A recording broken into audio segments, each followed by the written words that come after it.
ఆ దేవదేవతలను పులకరింపచేసే అద్భుతమైన పాటలను సుమన్ టీవీ వారి డివోషనల్ టైంలో మీరు కూడా ప్రతిరోజు వినాలనుకుంటే వెంటనే మా ఛానల్ని సబ్స్క్రైబ్ చేయండి.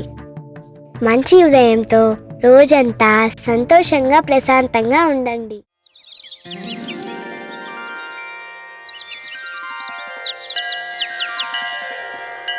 कौसल्या सुप्रजा रामपूर्वा सन्ध्या प्रवर्तते। उत्तिष्ठ नरशार्दूला कर्तव्यं दैवमानिकम्। कौसल्या सुप्रजा रामपूर्वा सन्ध्या प्रवर्तते। उत्तिष्ठ नरशार्दूला कर्तव्यं दैवमानिकम्। उत्तिष्ठोत्तिष्ठ गोविन्द उत्तिष्ठ गरुडध्वज। उत्तिष्ठ कमलाकान्ता त्रैलोक्यं मङ्गलं कुरु। उत्तिष्ठोत्तिष्ठ गोविन्द उत्तिष्ठ गरुडध्वज। उत्तिष्ठ कमलाकान्ता त्रैलोक्यं मङ्गलं कुरु।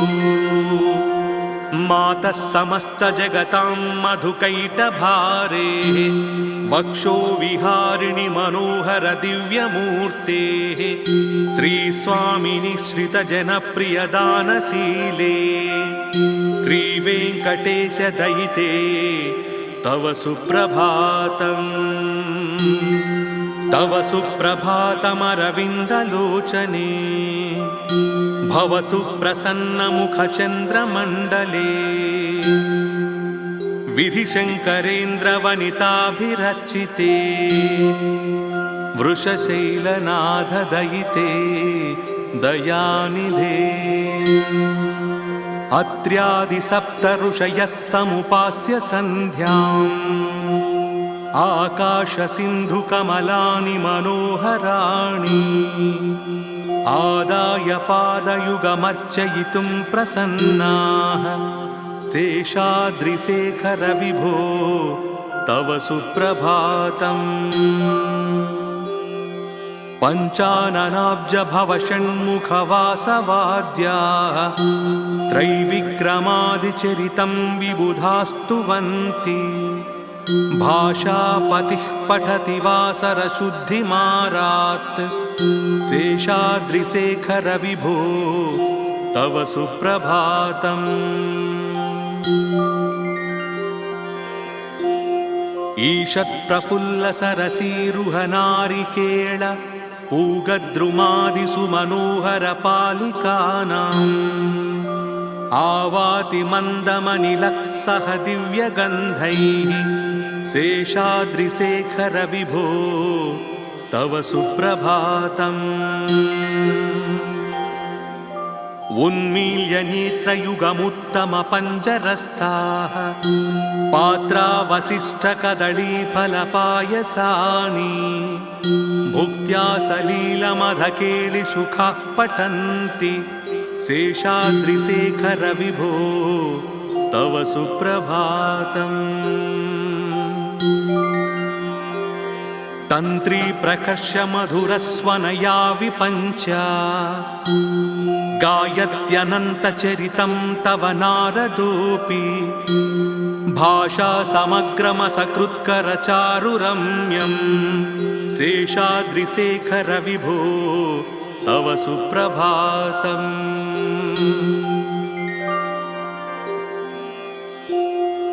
भृङ्गावळी च मकरन्दरसानुविद्ध झुङ्कारगीतनिनदैः स्पृहसेवनाय निर्यात्युपान्तसरसी कमलोदरेभ्यः शेषाद्रिशेखर विभो तव सुप्रभातम्। योषा गणेन वरदध्निविमध्यमाने घोषालयेषु दधिमन्थनतीव्रघोषाः रोषात् कलिं विदधते कुकुभश्च कुम्भाः शेषाद्रिशेखर विभो तव सुप्रभातम्।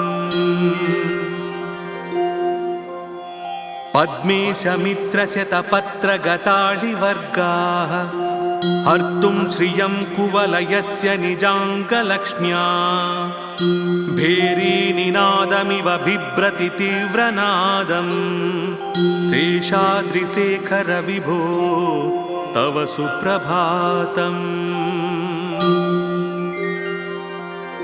श्रीमन्नभीष्टवरदाखिललोकबन्धो श्री श्रीनिवास जगदेकदयैकसिन्धो श्रीदेवतागृहभुजान्तर दिव्यमूर्ते श्रीवेङ्कटाचलपते तव सुप्रभातम्।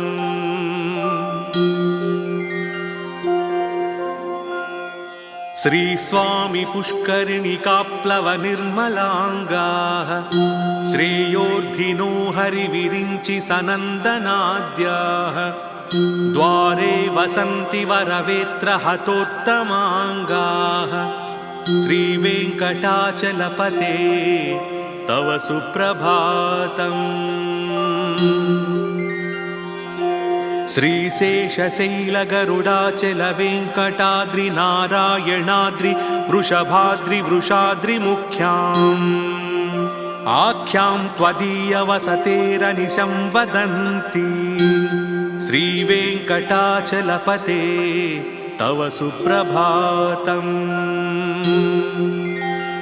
सेवापरा शिव सुरेश कृशानुधर्म रक्षोऽम्बुनाथ पवमान धनाधिनाथा बद्धाञ्जलि प्रविलसन्निज शीर्षदेशाः श्रीवेङ्कटाचलपते तव सुप्रभातम्। धाटीषु ते विहगराज मृगाधिराज नागाधिराज गजराज हयाधिराजाः स्वस्वाधिकारमहिमादिकमर्धयन्ते श्रीवेङ्कटाचलपते तव सुप्रभातम्।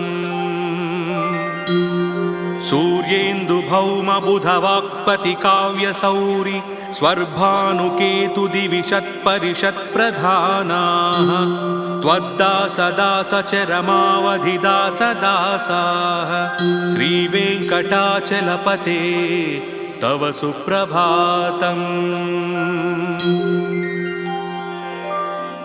त्वत्पादधूलिभरितस्फुरितोत्तमाङ्गाः स्वर्गापवर्गनिरपेक्षनिजान्तरङ्गाः कल्पागमाकलनयाकुलतां लभन्ते श्रीवेङ्कटाचलपते तव सुप्रभातम्।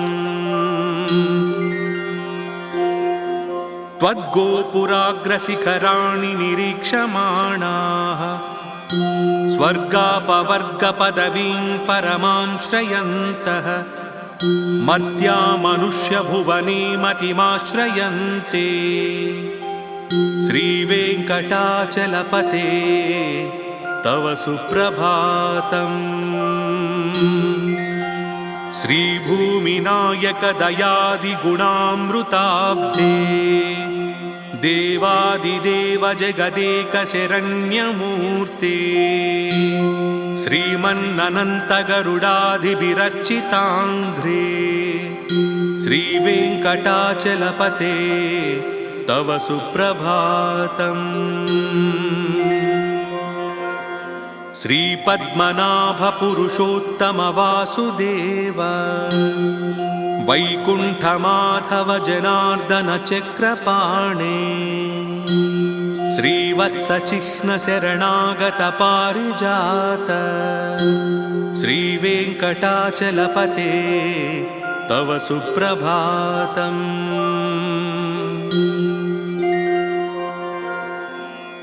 कन्दर्पदर्पहर सुन्दर दिव्यमूर्ते कान्ताकुचाम्बुरुह कुट्मललोलदृष्टे कल्याण निर्मल गुणाकर दिव्यकीर्ते श्रीवेङ्कटाचलपते तव सुप्रभातम्। मीनाकृते कमठकोलनृसिंहवर्णिन् स्वामिन् परश्वध तपोधन रामचन्द्र शेषांस राम यदुनन्दन कल्किरूप श्रीवेङ्कटाचलपते तव सुप्रभातम्। येलालवङ्गघनसारसुगन्धितीर्थम् दिव्यं वियत्सरिति हेमघटेषु पूर्णम् धृत्वाद्यवैदिकशिखामणयः प्रहृष्टाः तिष्ठन्ति वेङ्कटपते तव सुप्रभातम्। भास्वानुदेति विकचानि सरोरुहाणि सम्पूरयन्ति निनदैः ककुभो विहङ्गाः श्रीवैष्णवात् सततमर्धितमङ्गलास्ते धामाश्रयन्ति तव वेङ्कटसुप्रभातम्। ब्रह्मादयः सुरवराः समहर्षयस्ते सन्तः सनन्दनमुखास्त्वधयोगिवर्याः धामान्तिके तव हि मङ्गलवस्तुहस्ताः श्रीवेङ्कटाचलपते तव सुप्रभातम्। लक्ष्मीनिवासनिरवद्य गुणैकसिन्धो संसारसागरसमुत्तरणैकसेतो वेदान्तवेद्य निजवैभवभक्तभोग्य श्रीवेङ्कटाचलपते तव सुप्रभातम्। इत्थं वृषाचलपतेरिह सुप्रभातम्। ये मानवाः प्रतिदिनं पठितुं प्रवृत्ताः तेषां प्रभातसमये स्मृतिरङ्गभाजां प्रज्ञां परार्थसुलभां परमां प्रसूते।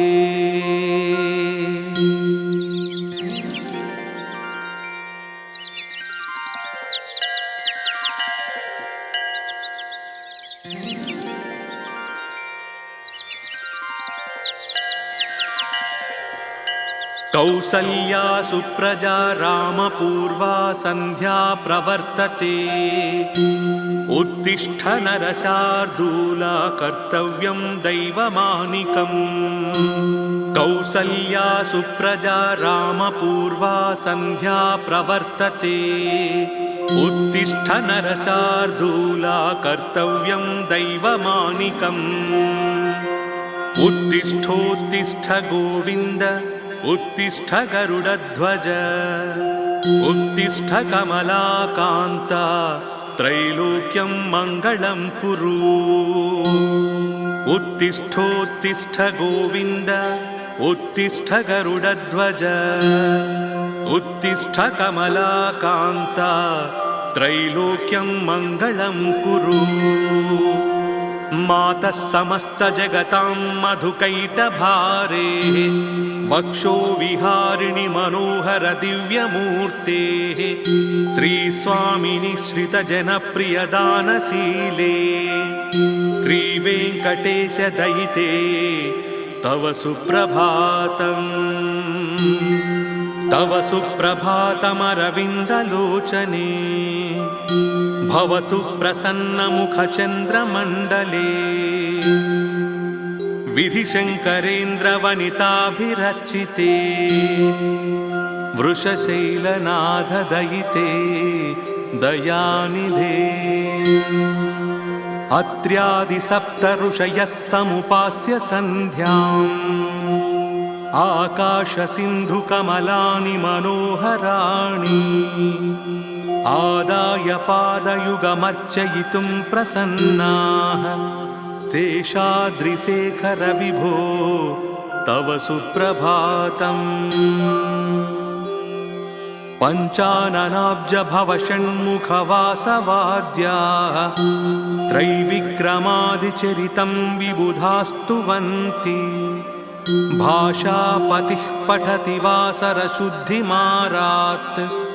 शेषाद्रिशेखर विभो तव सुप्रभातम्।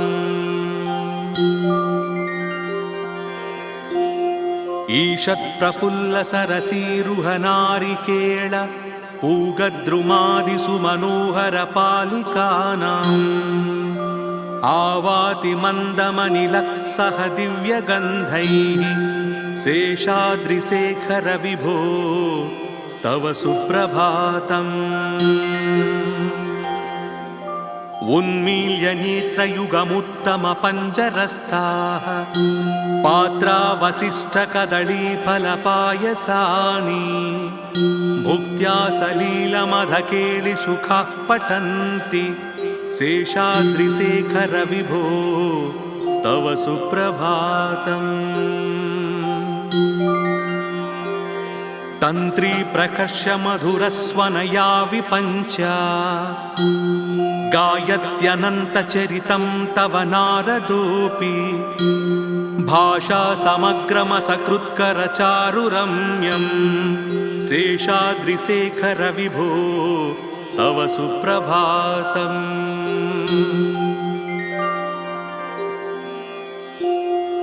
भृङ्गावळी च मकरन्दरसानुविद्ध झुङ्कारगीतनिनदैस्पृहसेवनाय निर्यात्युपान्तसरसी कमलोदरेभ्यः शेषाद्रिशेखर विभो तव सुप्रभातम्।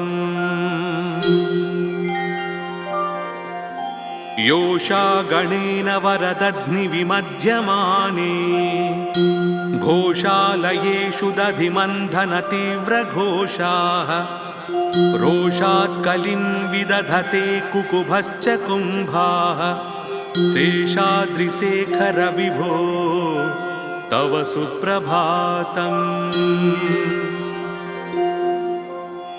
पद्मेशमित्रशतपत्रगताळिवर्गाः हर्तुं श्रियं कुवलयस्य निजाङ्गलक्ष्म्या भेरीनिनादमिव बिभ्रति तीव्रनादम् शेषाद्रिशेखर विभो तव सुप्रभातम्।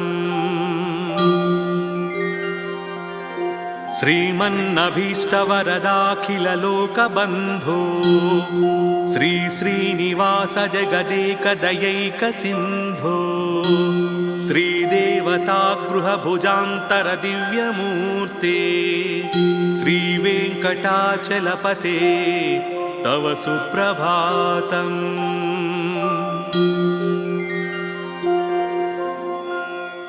श्रीस्वामी पुष्करिणिकाप्लवनिर्मलाङ्गाः श्रेयोर्धिनो हरिविरिञ्चि सनन्दनाद्याः द्वारे वसन्ति वरवेत्रहतोत्तमाङ्गाः श्रीवेङ्कटाचलपते तव सुप्रभातम्। श्रीशेषशैलगरुडाचलवेङ्कटाद्रिनारायणाद्रि वृषभाद्रिवृषाद्रिमुख्याम् आख्यां त्वदीयवसतेरनिशं वदन्ति श्रीवेङ्कटाचलपते तव सुप्रभातम्। सेवापरा शिव सुरेश कृशानुधर्म रक्षोऽम्बुनाथ पवमान धनाधिनाथा बद्धाञ्जलिप्रविलसन्निज शीर्षदेशाः श्रीवेङ्कटाचलपते तव सुप्रभातम्। धाटीषु ते विहगराज मृगाधिराज नागाधिराज गजराज हयाधिराजाः स्वस्वाधिकारमहिमादिकमर्धयन्ते श्रीवेङ्कटाचलपते तव सुप्रभातम्। सूर्येन्दुभौमबुधवाक्पति काव्यसौरि स्वर्भानुकेतु दिविषत्परिषत्प्रधानाः त्वद्दासदासचरमावधिदासदासाः श्रीवेङ्कटाचलपते तव सुप्रभातम्। त्वत्पादधूलिभरितस्फुरितोत्तमाङ्गाः स्वर्गापवर्गनिरपेक्षनिजान्तरङ्गाः कल्पागमाकलनयाकुलतां लभन्ते श्रीवेङ्कटाचलपते तव सुप्रभातम्। त्वद्गोपुराग्रशिखराणि निरीक्षमाणाः स्वर्गापवर्गपदवीं परमां श्रयन्तः मर्त्या मनुष्यभुवने मतिमाश्रयन्ते श्रीवेङ्कटाचलपते तव सुप्रभातम्। श्रीभूमिनायकदयादिगुणामृताब्धे देवादिदेव जगदेकशरण्यमूर्ते श्रीमन्ननन्तगरुडाधिभिरर्चिताङ्घ्रे श्रीवेङ्कटाचलपते तव सुप्रभातम्।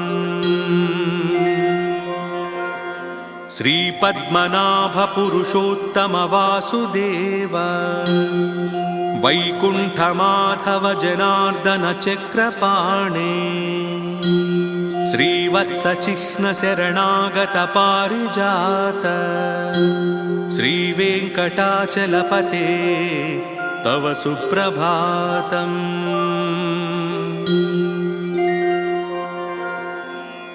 कन्दर्पदर्पहर सुन्दर दिव्यमूर्ते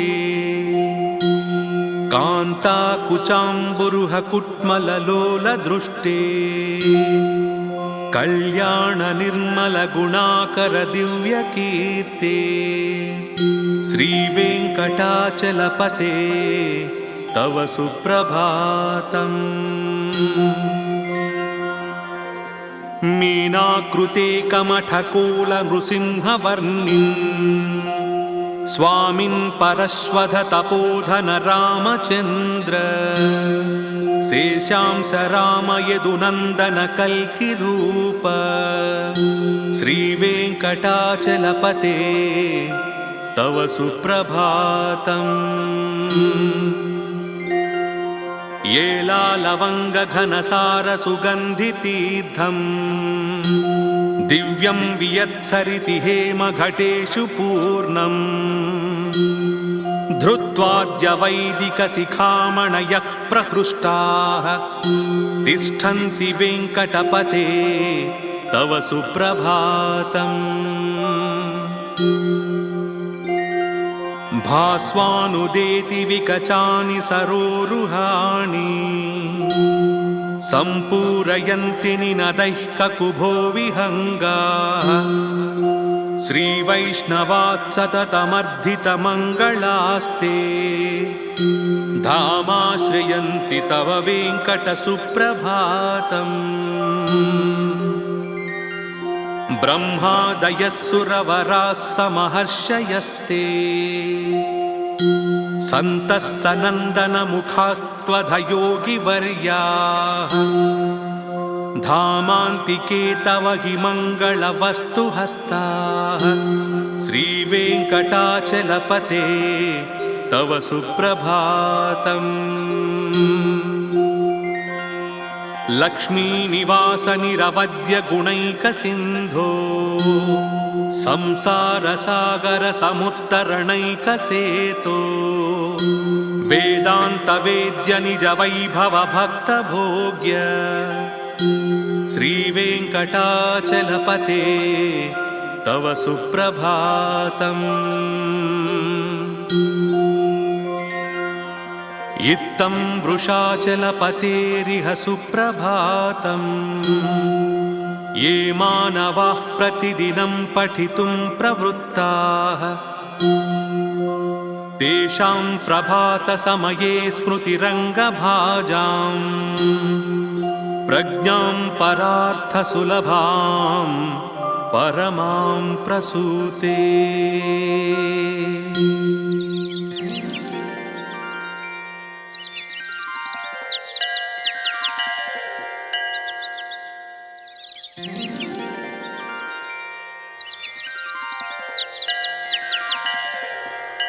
कौसल्या सुप्रजा रामपूर्वा सन्ध्या प्रवर्तते। उत्तिष्ठ नरशार्दूला कर्तव्यं दैवमानिकम्। कौसल्या सुप्रजा रामपूर्वा सन्ध्या प्रवर्तते। उत्तिष्ठ नरशार्दूला कर्तव्यं दैवमानिकम्। उत्तिष्ठोत्तिष्ठ गोविन्द उत्तिष्ठ गरुडध्वज। उत्तिष्ठ कमलाकान्ता त्रैलोक्यं मङ्गलं कुरु। उत्तिष्ठोत्तिष्ठ गोविन्द उत्तिष्ठ गरुडध्वज। उत्तिष्ठ कमलाकान्ता त्रैलोक्यं मङ्गलं कुरु। मातः समस्तजगतां मधुकैटभारे। वक्षो विहारिणि मनोहर दिव्यमूर्तेः। श्रीस्वामिनि श्रितजनप्रियदानशीले। श्रीवेङ्कटेश दयिते तव सुप्रभातम्। तव सुप्रभातमरविन्दलोचने। भवतु प्रसन्नमुखचन्द्रमण्डले। विधिशङ्करेन्द्रवनिताभिरचिते। वृषशैलनाथदयिते दयानिधे। अत्र्यादिसप्तऋषयः समुपास्य सन्ध्याम्। आकाशसिन्धुकमलानि मनोहराणि। आदाय पादयुगमर्चयितुं प्रसन्नाः। शेषाद्रिशेखर विभो तव सुप्रभातम्। पञ्चाननाब्जभवषण्मुखवासवाद्याः त्रैविक्रमादिचरितं विबुधास्तुवन्ति। भाषापतिः पठति वासरशुद्धिमारात्। शेषाद्रिशेखर विभो तव सुप्रभातम्। ईषत्प्रफुल्लसरसीरुहनारिकेळ पूगद्रुमादिषु मनोहरपालिकानाम्। आवाति मन्दमनिलक्सह दिव्यगन्धैः। शेषाद्रिशेखर विभो तव सुप्रभातम्। उन्मील्य नेत्रयुगमुत्तमपञ्जरस्थाः पात्रावसिष्ठकदळीफलपायसानि। भुक्त्या सलीलमधकेलिसुखाः पठन्ति। शेषाद्रिशेखर विभो तव सुप्रभातम्। तन्त्री प्रकर्ष मधुरस्वनया विपञ्च। गायत्यनन्तचरितं तव नारदोऽपि। भाषा समग्रमसकृत्करचारुरम्यम्। शेषाद्रिशेखर विभो तव सुप्रभातम्।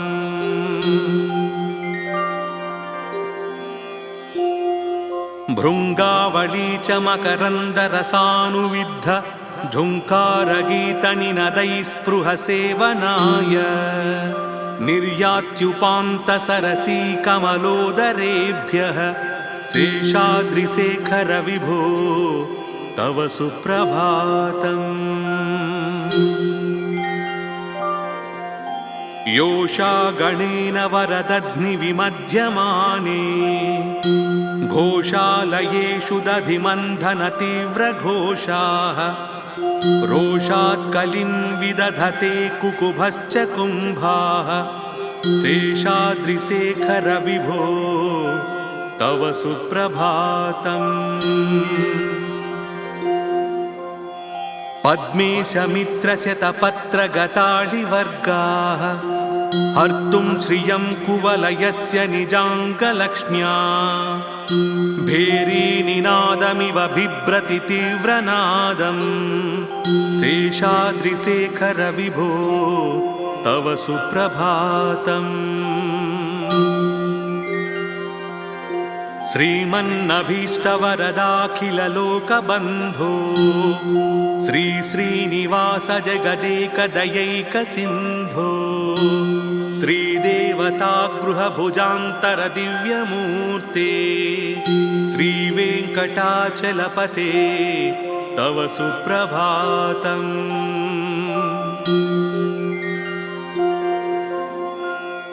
श्रीस्वामी पुष्करिणिकाप्लवनिर्मलाङ्गाः श्रेयोर्धिनो हरिविरिञ्चि सनन्दनाद्याः द्वारे वसन्ति वरवेत्र हतोत्तमाङ्गाः श्रीवेङ्कटाचलपते तव सुप्रभातम्।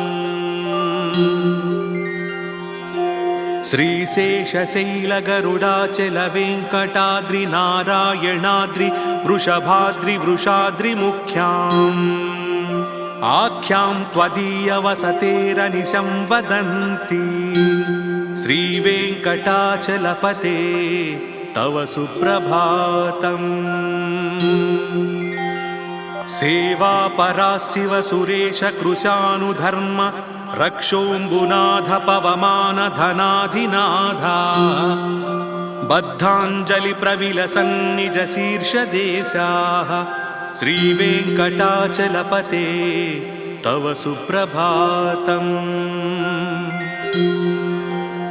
धाटीषु ते विहगराज मृगाधिराज नागाधिराज गजराज हयाधिराजाः स्वस्वाधिकारमहिमादिकमर्धयन्ते श्रीवेङ्कटाचलपते तव सुप्रभातम्। सूर्येन्दुभौमबुधवाक्पतिकाव्यसौरि स्वर्भानुकेतुदिविषत्परिषत्प्रधानाः त्वद्दासदासचरमावधिदासदासाः श्रीवेङ्कटाचलपते तव सुप्रभातम्। त्वत्पादधूलिभरितस्फुरितोत्तमाङ्गाः स्वर्गापवर्गनिरपेक्षनिजान्तरङ्गाः कल्पागमाकलनयाकुलतां लभन्ते श्रीवेङ्कटाचलपते तव सुप्रभातम्। त्वद्गोपुराग्रशिखराणि निरीक्षमाणाः स्वर्गापवर्गपदवीं परमां श्रयन्तः मर्त्या मनुष्यभुवने मतिमाश्रयन्ते श्रीवेङ्कटाचलपते तव सुप्रभातम्।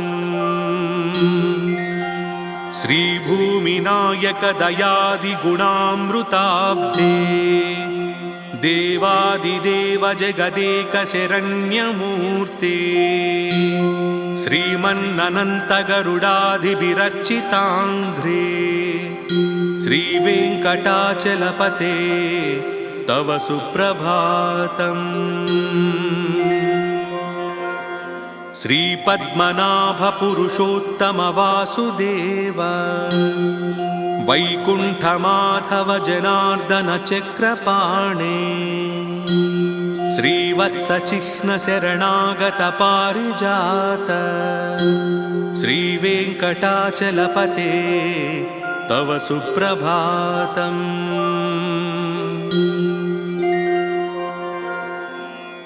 कन्दर्पदर्पहर सुन्दर दिव्यमूर्ते कान्ताकुचाम्बुरुह कुट्मललोलदृष्टे कल्याण निर्मल गुणाकर दिव्यकीर्ते श्रीवेङ्कटाचलपते तव सुप्रभातम्। मीनाकृते कमठकोलनृसिंहवर्णिन् स्वामिन् परश्वध तपोधन रामचन्द्र शेषांस राम यदुनन्दन कल्किरूप श्रीवेङ्कटाचलपते तव सुप्रभातम्। येलालवङ्गघनसारसुगन्धितीर्थम् दिव्यं वियत्सरिति हेमघटेषु पूर्णम् धृत्वाद्यवैदिकशिखामणयः प्रहृष्टाः तिष्ठन्ति वेङ्कटपते तव सुप्रभातम्। भास्वानुदेति विकचानि सरोरुहाणि सम्पूरयन्ति निनदैः ककुभो विहङ्गाः श्रीवैष्णवात् सततमर्धितमङ्गलास्ते धामाश्रयन्ति तव वेङ्कटसुप्रभातम्। ब्रह्मादयः सुरवराः समहर्षयस्ते सन्तः सनन्दनमुखास्त्वधयोगिवर्याः धामान्तिके तव हि मङ्गलवस्तुहस्ताः श्रीवेङ्कटाचलपते तव सुप्रभातम्। लक्ष्मीनिवासनिरवद्यगुणैकसिन्धो संसारसागरसमुत्तरणैकसेतो वेदान्तवेद्य निजवैभवभक्तभोग्य श्रीवेङ्कटाचलपते तव सुप्रभातम्। इत्थं वृषाचलपतेरिह सुप्रभातम्। ये मानवाः प्रतिदिनं पठितुं प्रवृत्ताः तेषां प्रभातसमये स्मृतिरङ्गभाजाम् प्रज्ञां परार्थसुलभां परमां प्रसूते।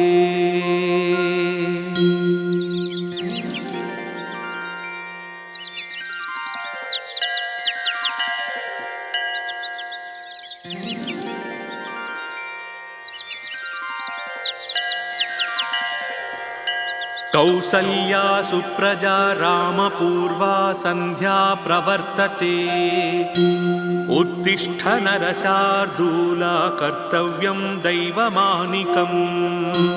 कौसल्या सुप्रजा रामपूर्वा सन्ध्या प्रवर्तते उत्तिष्ठ नरशार्दूला कर्तव्यं दैवमानिकम्। उत्तिष्ठोत्तिष्ठ गोविन्द उत्तिष्ठ गरुडध्वज उत्तिष्ठ कमलाकान्ता त्रैलोक्यं मङ्गलं कुरु। उत्तिष्ठोत्तिष्ठ गोविन्द उत्तिष्ठ गरुडध्वज उत्तिष्ठ कमलाकान्ता त्रैलोक्यं मङ्गलं कुरु। मातः समस्तजगतां मधुकैटभारे वक्षो विहारिणि मनोहर दिव्यमूर्तेः श्रीस्वामिनि श्रितजनप्रियदानशीले श्रीवेङ्कटेश दयिते तव सुप्रभातम्। तव सुप्रभातमरविन्दलोचने भवतु प्रसन्नमुखचन्द्रमण्डले विधिशङ्करेन्द्रवनिताभिरचिते वृषशैलनाथदयिते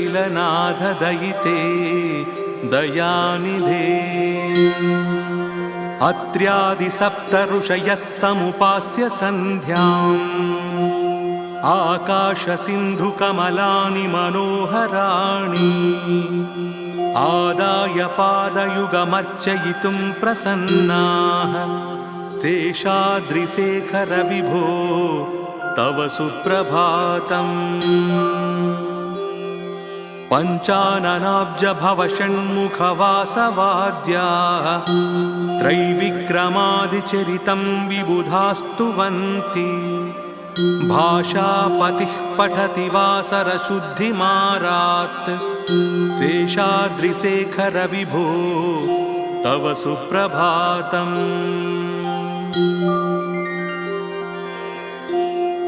ईषत्प्रफुल्लसरसीरुहनारिकेळ पूगद्रुमादिसुमनोहरपालिकानाम् आवाति मन्दमनिलक्सह दिव्यगन्धैः शेषाद्रिशेखर विभो तव सुप्रभातम्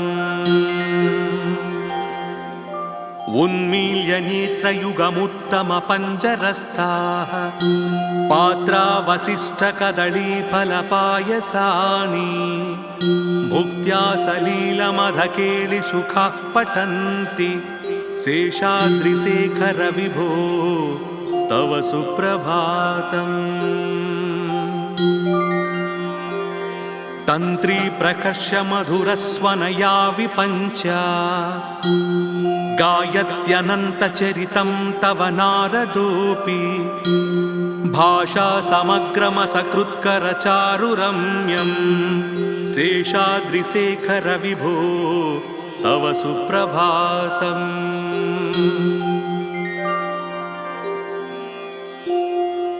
भृङ्गावली च मकरन्दरसानुविद्ध झुङ्कारगीतनिनदैस्पृहसेवनाय निर्यात्युपान्तसरसी कमलोदरेभ्यः शेषाद्रिशेखर विभो तव सुप्रभातम्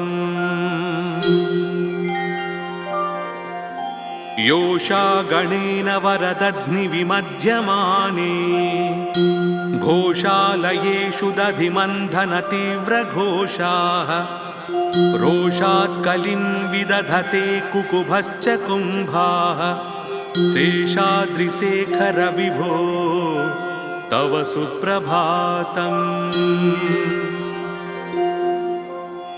पद्मेशमित्रशतपत्रगताळिवर्गाः हर्तुं श्रियं कुवलयस्य निजाङ्गलक्ष्म्या भेरीनिनादमिव बिभ्रति तीव्रनादम् शेषाद्रिशेखर विभो तव सुप्रभातम् श्रीमन्नभीष्टवरदाखिललोकबन्धो श्री श्रीनिवास जगदेकदयैकसिन्धो श्रीदेवतागृहभुजान्तरदिव्यमूर्ते श्रीवेङ्कटाचलपते तव सुप्रभातम्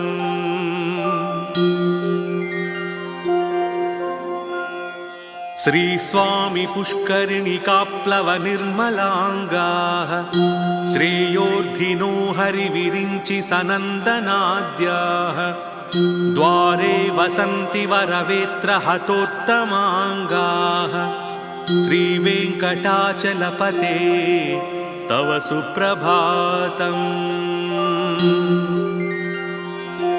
श्रीशेषशैलगरुडाचलवेङ्कटाद्रिनारायणाद्रि वृषभाद्रिवृषाद्रिमुख्याम् आख्यां त्वदीयवसतेरनिशं वदन्ति श्रीवेङ्कटाचलपते तव सुप्रभातम्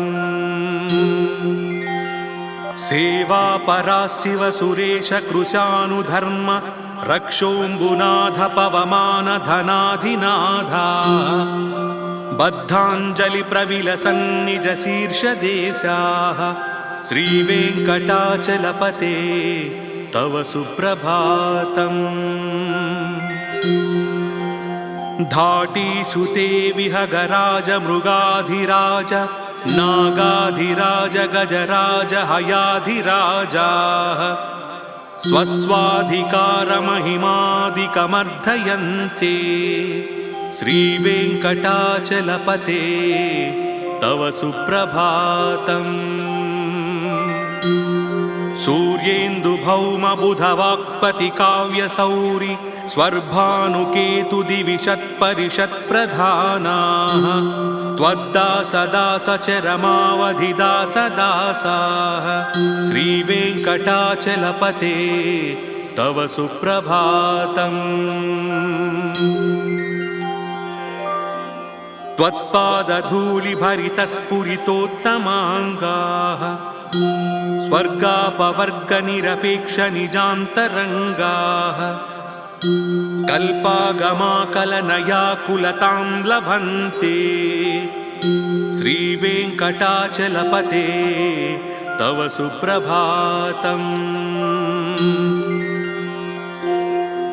त्वद्गोपुराग्रशिखराणि निरीक्षमाणाः स्वर्गापवर्गपदवीं परमां श्रयन्तः मर्त्या मनुष्यभुवने मतिमाश्रयन्ते श्रीवेङ्कटाचलपते तव सुप्रभातम्। श्रीभूमिनायकदयादिगुणामृताब्धे देवादिदेव जगदेकशरण्यमूर्ते श्रीमन्ननन्तगरुडाधिभिरर्चिताङ्घ्रे श्रीवेङ्कटाचलपते तव सुप्रभातम्। श्रीपद्मनाभपुरुषोत्तमवासुदेव वैकुण्ठमाधव जनार्दन चक्रपाणे श्रीवत्सचिह्नशरणागत पारिजात श्रीवेङ्कटाचलपते तव सुप्रभातम्।